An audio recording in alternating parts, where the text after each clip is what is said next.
Hello, everybody. David Shuster here. Just days after the election, Donald Trump has now gotten the middle finger from the U.S. banking system.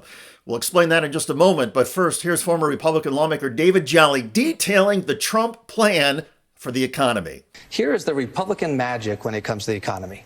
When they're in control, they burn it white hot with all the irresponsibility in the world until they crash it and they hand it over to Democrats to rebuild it. Donald Trump knows that. He knows there's a latency in this process. And so he's going to burn it white hot for 4 years. And people are going to feel the heroin high. They're going to have cheap money. Everything's going to be great. But guess what? It's going to crash things in the long term. And will crash things in the long term. But remember, Donald Trump is all about the short term. Winning the news cycle, borrowing against the future, making people think they have something valuable, even if upon longer inspection, it's a sham. Now, standing in the way is the independent banking system led by the Federal Reserve. The Fed looks out for longer-term economic health by finding the balance between an economy that is not too hot, which could cause inflation, and not too cold, which could spark a recession. As part of that balancing effort, the Fed Chair Jerome Powell just cut a borrowing rate to try and spark a little more heat. As Powell cut rates, and normally you'd immediately start to see mortgage rates go down, and they're not. Because the market is anticipating Donald Trump is going to keep cutting taxes, and it's going to balloon the deficit, and that's going to be so difficult for us. But when you talk about things like that, those are long-term problems that will cripple us, and we live in a short-term world, and you have truly just elected the king of short-termism. And as part of the Trump short-term effort, even if it causes long-term damage, the Trump transition team is now trying to push out Federal Reserve Chairman Jerome Powell. They want him to quit. Trump does not want Powell blocking his plan to give Americans the financial heroin high, as former GOP lawmaker David Jolly put it. I think Donald Trump is going to try to crush the independence of the Fed, and I'm worried what Senate Republicans do in this moment. The one thing Donald Trump understands is cheap money and good deals. And his good deals are either cheap money or because he doesn't have to pay his money back. And what he's going to do to Powell is what he did to Anthony Fauci. Steve Bannon said they were going to do it. Peter Navarro said they're going to do it. But doing it, sidelining Powell, is not going to be as simple as the Trump team had anticipated. And that's because Powell himself, the man who literally serves as the brakes to Trump's reckless driving of the economy, is not willing to leave. And he gave the Trump team and the world that notice this week. Watch. Some of the president-elect's advisors have suggested that you should resign. If he asked you to leave, would you go? No. Can you follow up on, do you think that legally you're not required to leave? No. Do you believe that the president has the power to fire or demote you, and has the Fed determined the legality of a president demoting at will any of the other governors with leadership positions? Not permitted under the law. Not permitted under the law. Now, as we know, laws have not stopped Donald Trump before. And there are administrative moves, controversial ones, the Trump White House could pursue to try and get around or cut off Powell instead of Trump outright firing the Fed Reserve Chair. Powell's right. The law doesn't allow him to do that. That doesn't matter to Donald Trump. So what does he do?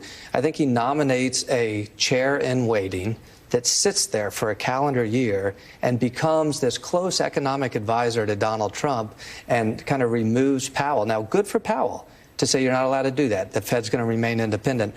The worry is how it unsettles the market and how it unsettles the world market to have Donald Trump trying to wrest political control of an independent body. Such a wrestling match would be seen as financial and economic leadership instability, and the global markets hate instability.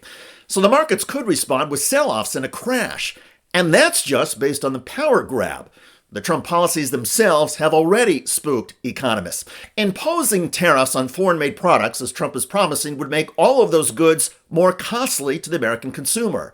That would tamp down buying power and slow down the economy. Another issue involves Donald Trump's plan to deport 17 million migrants. The deportation itself would cost the government hundreds of billions of dollars, adding to the federal deficit. And removing so many people from the economy would hurt productivity. It would be especially painful in farming and the food industry, where a dramatic labor shortage would cause produce prices to skyrocket. All of this, according to experts, would lead to an economic disaster. Democrats, this is their comeback. For Democrats, their comeback is when Donald Trump creates a crisis. But while a crisis might be the political opportunity for Democrats to come back, first, a lot of American consumers would suffer. And that's just financially. Socially, thanks to Trump's other plans, your life might look like this. Your favorite local restaurant closes because the family who owns it is getting deported. Silly you, you thought they were some of the good immigrants. At the grocery store, the price of fruits and vegetables goes through the roof. Your daughter, whose pregnancy has become complicated and dangerous, is now dying of sepsis because the lawyers in your state feel it's too risky legally for the doctors to perform a D&C. The college savings account for your kids goes away because it was part of the Department of Education, which has been eliminated. You and your friends lose many of your veterans' benefits because the Trump administration, as Trump promised, rolled back the PACT Act. The factory in town that was going to build computer chips and employ your kids and neighbors never breaks ground because Trump has promised repealed the CHIPS Act. The bridge that was going to cut your commute in half is being canceled because of the repeal of the Infrastructure Act. And your job is being eliminated with no recourse because the Trump administration busted the union. Good times. Thanks to Trump's lies, you will probably blame Biden and Democrats at first for all of your discomfort. And while things are uncomfortable, that's okay because Elon Musk promises things will get better. Plus, you will always have conservative media to keep you occupied. Back to present day, one of those conservative Trump cheerleaders in the media is Joe Kernan on CNBC. And in a television battle with former Trump White House staffer Anthony Scaramucci, Kernan insisted the election results refute all of the criticism of Trump's personality and policies. The rhetoric got heated everywhere. You got pretty heated, Anthony, at times. Joe, how did I get heated? What did I say, Joe? About Trump? Yeah, what did I say? I said I repeated what he was saying. And I said this is wrong. Anthony, come on, Joe. you have had an utter disdain for Trump. You'll always be welcome at the table of legacy media and have people nodding as you trash Trump. That's always going to happen. But aren't you the slightest bit embarrassed or at least humbled about how wrong you were about Joe, the feeling of most Americans, let me finish, and for enthusiastically supporting a candidate who a majority of people thought had no business being anywhere near the Oval Office? And you're a Republican, and you saw all the different policies that she was talking about are anathema to what you thought your whole life, and yet you went along with it. Do you ever eat any crow, or not even a little crow Joe, wing, really like Joe, a little capon? Or you just, Joe, I mean, Michael Avenatti could still be on TV trashing Trump. You'll always find a place on TV. If he wasn't in prison, he'd still be on CNN running for president with Brian Stelter. Just give me a little bit, Anthony, about how wrong you were. Joe, first of all, I immediately put out a congratulatory tweet. They won, we lost. In the immortal words of Barry Diller when he lost a Paramount deal. Next, Joe, what would you like me to do? Do you want me to get on bended knee before you? No, I thought you were going to start that it's going to... That's not even what America is about, Joe. We have a violent disagreement about lots of things related to Trump's personality. You like Trump. I was up close to Trump. I got to see the ugliest of what he is. And by the way, Joe, it's not just me. There were 40 of us that worked for the president that warned people.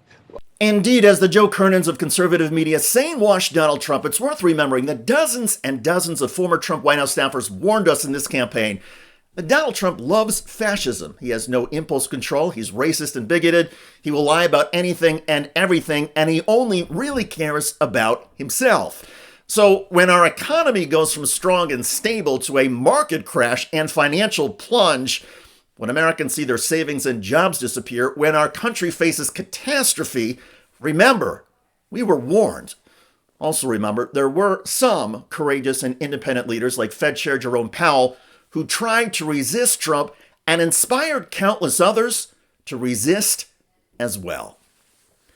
By the way, Vermont Senator Bernie Sanders is lashing out at Democrats for not being more aggressive in trying to help working-class Americans.